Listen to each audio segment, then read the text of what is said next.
Hola, en este módulo hablaremos del cerebro, no solo de los niños, sino también del de nosotros. Y esto es muy importante porque así podemos procurar un buen desarrollo del cerebro de nuestros hijos. En los últimos 20 años la neurociencia ha avanzado muchísimo y eso nos da la capacidad de saber qué sucede en el cerebro de los niños con cada acción que realizamos nosotros con ellos. Y con esto se ha podido constatar todo esto que es la disciplina positiva o la crianza respetuosa. Y bueno, primero que nada te voy a hablar del cerebro triúnico, que fue descubierta por el neurocientífico Paul MacLean. Él descubrió que tenemos en realidad 3 cerebros en uno. En esta imagen les voy a mostrar los 3 cerebros, cada uno con un color diferente. En color café tenemos el cerebro primitivo o el cerebro reptiliano. Este cerebro es el encargado de las funciones instintivas y básicas para sobrevivir del ser humano, como es el respirar, como es el sueño, o por ejemplo las madres a la hora de parir, a la hora de amamantar. Este cerebro, su comportamiento se podría ejemplificar con el comportamiento de un reptil, es decir, no tiene cuestiones emocionales, no razona, simplemente actúa de manera instintiva.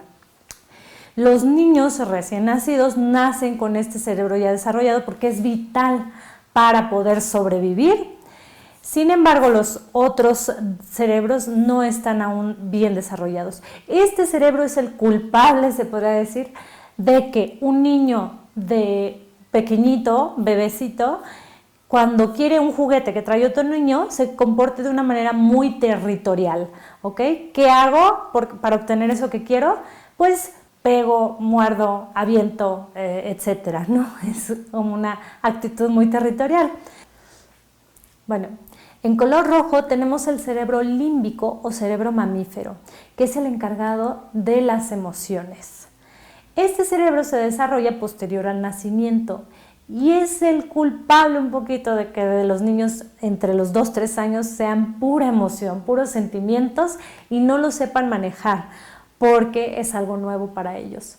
También es importante que sepamos que detrás de cualquier comportamiento, ya sea de nosotros o de nuestros hijos, siempre hay una emoción o un sentimiento que lo está moviendo, que lo está impulsando y lo está provocando. Si nosotros logramos detectar o saber cuál es esa emoción o ese sentimiento que está moviendo mi comportamiento, es más fácil poder transformarlo. Entonces, por esto es tan importante educar la inteligencia emocional de nuestros hijos, porque muchas veces a nosotros como adultos nos mueve el miedo y ni siquiera nos damos cuenta.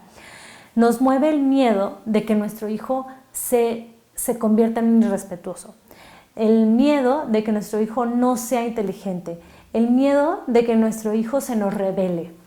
Y no nos mueven cosas positivas como quiero que mi hijo sea asertivo, quiero que mi hijo logre desarrollar la resiliencia, quiero que mi hijo logre tener relaciones en las que tenga buena resolución de conflictos, por ejemplo. Te voy a poner un ejemplo de esto. Cuando tu hijo no quiere hacer su tarea, le da flojera o no la entrega bien. Esto a los papás nos causa mucha frustración y mucho miedo. Miedo de que mi hijo no se haga responsable. Miedo de que mi hijo saque malas calificaciones y de que en un futuro no logre tener un buen trabajo. Y entonces lo castigamos, lo presionamos para que haga su tarea, para que la entregue bien, para que la repita incluso. Cuando hacemos esto, nosotros estamos siendo el responsable. Y si nosotros somos los responsables de que nuestro hijo haga su tarea, él nunca va a tener que asumir esa responsabilidad. ¿Y hasta cuándo vamos a hacer eso? Hasta que vaya en la secundaria, en la preparatoria, en la universidad. Es importante que dejemos a nuestro hijo que tenga consecuencias de las cosas que hace, para que así él pueda aprender a hacerse realmente responsable.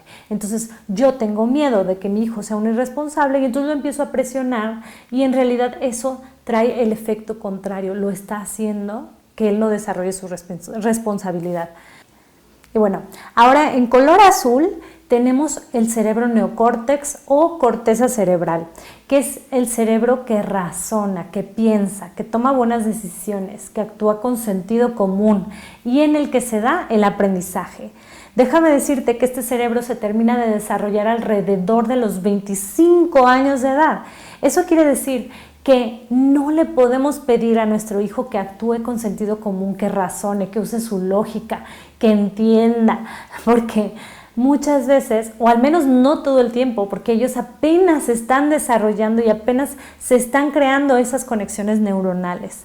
Entonces, primero se debe de dar la corregulación, o sea, yo y tú te ayudo a regularte, para que se vayan creando esas nuevas conexiones neuronales y se vaya conectando nuestro cerebro límbico con nuestro cerebro racional y logre él posteriormente la autorregulación. ¿Ok? Los experimentos de conservación de Piaget nos demuestran que un niño es hasta los 7 años que logra desarrollar un poco más su lógica. Antes de esta edad no tienen pensamiento lógico. Entonces, no debemos de castigar o de regañar a un niño porque no nos entiende de un modo racional, de un modo con sentido común. Hay niños que hacen rabietas porque se rompió un plato y te dicen que lo pegues y tú le explicas que no se puede volver a pegar y entonces tienen estos desbordes emocionales y nos pueden llevar a la frustración, incluso a gritarles o a regañarles porque no entienden lo que uno les está diciendo. Sin embargo, debemos de saber que su desarrollo cerebral no está listo para entenderlo. Entonces debemos de tener empatía antes de querer que entiendan. Entonces, la mejor manera de comunicarnos con nuestros hijos es por medio de los 3 cerebros. Nosotros normalmente queremos usar solo el racional, pero si nosotros les ayudamos a ir conectando sus emociones con su lado racional, ellos van a ir creando las conexiones neuronales y desarrollando las distintas estructuras cerebrales de la manera correcta. Te voy a explicar esto con algo que creo que puede ser fácil de entender, que es el modelo del cerebro en tu mano de Daniel Siegel. Él decía que esto se parece a un cerebro. Esa es la médula espinal y pues el cerebro. Aquí tendríamos el cerebro reptiliano, este es nuestro cerebro límbico y aquí el cerebro racional, el cerebro que toma buenas decisiones. Entonces, si yo por la mañana salgo a la tienda y la señorita de la tienda me atendió súper mal, pues sucede que me voy estresando un poco. Después voy al banco y había una fila larguísima y llego al cajero y el cajero me dice que ya no tienen forma de ayudarme y luego voy a mi trabajo, mi jefe pues me trata súper mal porque dice que no he hecho bien mi trabajo y de regreso había un trafical. Entonces yo llego a mi casa y estoy estresadísima, estoy cansada, estoy agobiada. ¿Qué pasaría si nuestro hijo en ese momento no quiere recoger sus juguetes?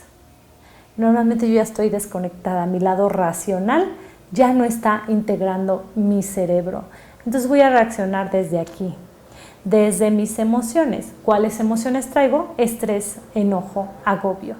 Okay. Sin embargo, si yo me tomo un tiempo para recuperar mi cerebro pensante, puedo entonces tomar una decisión más acertada y menos impulsiva. Ahora, te voy a explicar qué pasa con los niños. Como dijimos en un inicio, esta parte del cerebro no se desarrolla hasta alrededor de 25 años. Entonces, es difícil pedirle a un niño que controle sus emociones. También, ¿qué otra cosa pasa con un niño? Bueno, que esto no está bien desarrollado, entonces son pura emoción muchas veces. Y lo que sucede también es que cuando un niño está destapado y nosotros queremos darle una lección, explicarle, es que eso que hiciste estuvo muy mal y el niño está fuera de control, no nos va a entender. El aprendizaje se da cuando el cerebro está integrado. Cuando esta parte está desconectada, no hay aprendizaje, porque el aprendizaje se da con esta parte del cerebro. Entonces, si un niño está fuera de control, primero debemos de ayudarlo a calmarse, a estar tranquilo, a conectar con él, y hasta después que esté calmado y tranquilo, entonces sí, ya podemos dialogar y expresarle qué cosas no estamos de acuerdo con lo que él hizo o qué cosas no nos gustaron, de una forma, obviamente, siempre amable y con respeto. Pero la mayoría de nosotros normalmente queremos dar la lección en el momento. Está el niño gritando, es que no grites, que no estás viendo, ¿por qué haces eso? Mira que... Entonces, hay que tener bien presente esto del cerebro de los niños para realmente que haya un aprendizaje y una lección cuando los guiamos. Ahora te voy a platicar otra cosa súper interesante. Aquí te voy a mostrar 3 imágenes. Una es de las células cerebrales de un recién nacido, otra es de un niño de 3 meses y otra de un niño de 2 años. La cantidad de células de neuronas es la misma. La única diferencia son las conexiones neuronales. Hay más conexiones neuronales. Este descubrimiento nos dio muchísima luz para la educación. También se dieron cuenta de que posteriormente hay conexiones neuronales que se borran, que se eliminan. Al cerebro le gusta ahorrar energía, entonces aquello que no se usa lo borra, lo quita, lo guarda. ¿Cómo podemos entender esto mejor? Te voy a poner un ejemplo. Imagina que el cerebro es nieve, es una montaña de nieve, y tú eres una persona que esquía, y cada que bajas por un camino dejas una huella. Esa huella es una conexión neuronal. Si tú bajas por distintos caminos, vas creando muchas conexiones neuronales. Si bajas, obviamente esquiando puede ser que te guste más un camino, y entonces esquías varias veces por ese camino y otro que también te gusta. Entonces esos 2 caminos tienen un surco o una huella muchísimo más marcada. Entonces, pasando un tiempecito, muchos caminos por los que nada más pasaste una sola vez se van a borrar, y aquellos caminos por los que pasaste muchas veces van a quedar bien grabados. Así pasa con el cerebro. Entonces, un niño aprende por repetición. Es decir, si le dices una sola vez, normalmente puede ser que lo olvide. Por esto no debemos castigar o regañar y decir, ya te lo había dicho, o no lo voy a volver a repetir, o te lo he dicho 1000 veces. Bueno, apenas la dijimos 5 veces, pero nos gusta maximizar este tipo de cosas. Entonces decimos esto, pero la realidad es que este tipo de descubrimientos nos hace darnos cuenta de que debemos de repetirlo, no muchas veces, para que el niño logre interiorizarlo, logre grabárselo bien y las conexiones neuronales no se borren. Por ejemplo, un niño que muerde, ¿ok? Lo manejamos de una manera muy respetuosa, le decimos amable, mira, esto no se hace, y redireccionamos, etc. Te voy a dejar un video que tengo por ahí en el que puedes ver cómo manejamos esta situación de los niños que muerden, pegan o empujan. Pero la segunda o tercera o cuarta vez que lo vuelve a hacer, normalmente decimos, ya te había dicho que no se muerde, y salimos de control porque ya lo hemos repetido, porque decimos, ya se lo había dicho, entonces creemos que ya lo está haciendo con una mala intención. No es así. Debemos de repetir los aprendizajes una y otra vez hasta que queden bien grabados en el cerebro del niño. ¿Ok? Por esto es tan importante tener un desarrollo cerebral sano, porque de eso va a depender todas las capacidades de los niños, que ellos logren desarrollar su atención, su creatividad, la capacidad de resolucionar problemas, su inteligencia emocional, etc. Bueno, todo. Los neurocientíficos dicen que aquello que le da uso y forma al desarrollo cerebral es la relación adulto-niño. Esto y todo lo que has escuchado en el curso no es para que te sientas culpable ni para que te sientas mal. Es para que nos demos cuenta y actuemos a partir de ahora. Nunca es tarde para cambiar. El cerebro, y la buena noticia es que el cerebro tiene plasticidad, neuroplasticidad se llama. Y eso quiere decir que así como se borran ciertas conexiones neuronales, se pueden volver a crear nuevas conexiones neuronales en cualquier etapa de nuestra vida.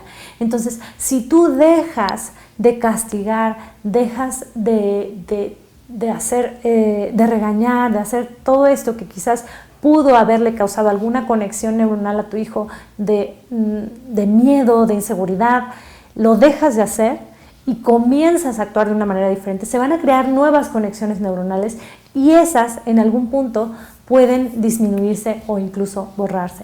Entonces, bueno, te invito a que actuemos a partir de hoy. Hemos llegado al final de este módulo y en el que sigue vamos a ver algo muy interesante que ya es una dinámica para que entremos un poquito ya más en las emociones, ¿va? Allá nos vemos.